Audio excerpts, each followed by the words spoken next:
I'm Pastor Eric Smith. I want to introduce you to Wakening Grace. This is a descriptive title. It's not Awakening Grace. There's no A. It's Wakening Grace. It's a fresh description of spiritual experience.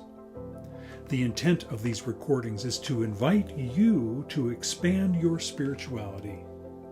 These short essays and stories are meant to encourage you, inspire you, expand your ideas of God, and broaden your perception of grace. Within the faith, our Christian faith, the ideas about living a life of faith have been largely consistent through the 2,000 years since the time of Jesus. Many preachers and theologians proclaim that faith brings the reward of life after death, a heavenly existence, and escape from the judgment of God. Others choose to emphasize the presence of God with us throughout our lives. The church calls it sanctification, a process of spiritual growth and becoming more complete in love. These ideas have been in the mainstream of Christian thought for centuries, and they have evolved in the hearts and minds and practices of faithful people. Well, today's era wants more. The 21st century recognizes that there has been, first, a continuing evolution of our ideas about the mystery of God. Second, a continuing evolution in our relationship to this mystery. And third, the need for refreshed spiritual practice. Old doctrine of the church is a good representation of how people thought at the time it was written. It's a snapshot from its time, but now that time is history.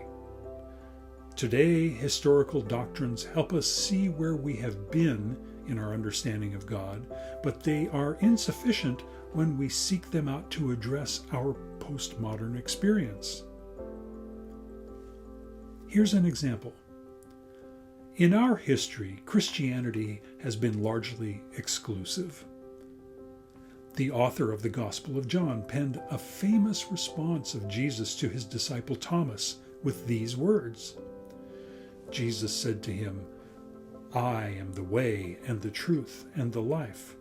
No one comes to the Father except through me." That's from John 14:6. Although these words never asked to be understood as exclusive in relation to the religions of humanity, they have nevertheless been interpreted in an exclusive manner. Consequently, Christians have embraced a pietistic righteousness that looks to others like superiority. In its mildest form, this has been off-putting to anyone of differing opinion, and in its most virulent form, it has been murderous. And this was never Jesus' intention. Wakening Grace has a broader and more inclusive view of human spirituality emerging from our Judeo-Christian heritage and the stories of our lives. It'll be fun to discover it together.